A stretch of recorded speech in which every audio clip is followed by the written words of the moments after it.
I thank God every day that I never became famous. This is my story.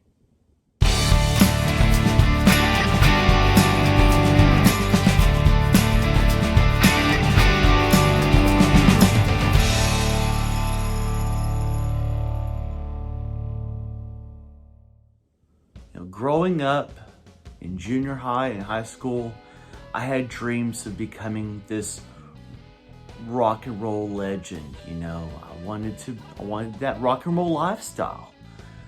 And when I, finished up with college and got my degree in music, that's what I wanted. That's why I started a production company, and I was recording bands and producing bands and working on my own music, and that's what I wanted. I wanted to become famous. And the more that I got into that lifestyle and the people that I hung around with, I knew this was not the lifestyle for me. As fun as it was, you hear about sex, drugs, and rock and roll, and that's the lifestyle that it is.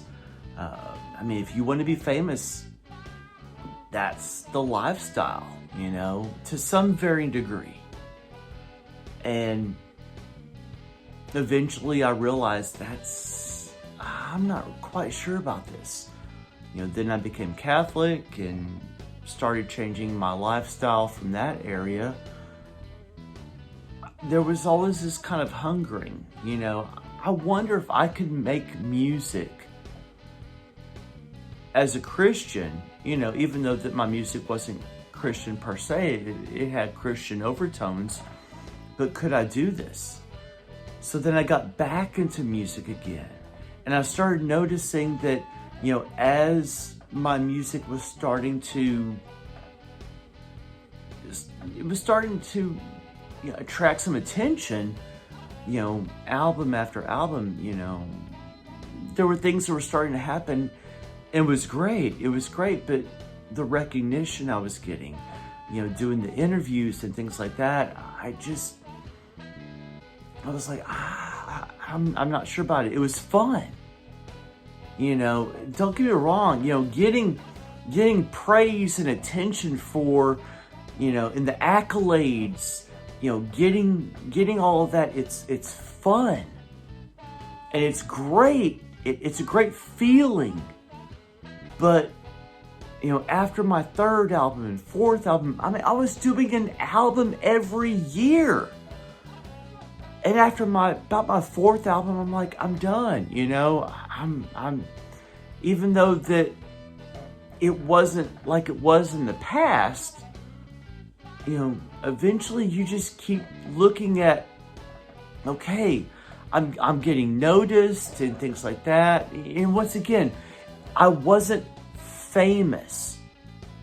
Thankfully, I was not famous, but I got just a taste. Just a taste of that lifestyle. And after my fifth album, I'm like, all right, that's it. But I kept wanting to write and record and put my music out there. And finally, when I did my last song, Drinking with the Saints, the idea came from a friend of mine, Mike Foley, wrote a book on the topic. I got the idea from that, and I said, that's it. I had accomplished what I set out to accomplish, and that is to put my music out there. Because there's something that every artist, musician, anyone who is desiring something more, you go, what's more? Well, what does St. Augustine say? He says, my heart is restless until it rests in you, Lord. And that really stuck with me. Because I was chasing after something big. And I already had it. With the sacraments and such. And that's when I said, you know what? I'm glad that I got my music out there.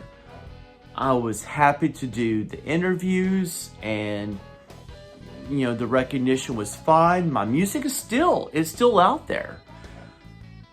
But I finally came to terms with, you know what? I just cannot go down that wide path that leads to perdition. I can't do it. I can't. And that's where I said, all right, that's it. I put my music out there. I accomplished what I wanted to. But I did it without going down that pernicious path, thankfully. And now that I accomplished my goals, I can now sit back and now I get to watch my students accomplish their goals.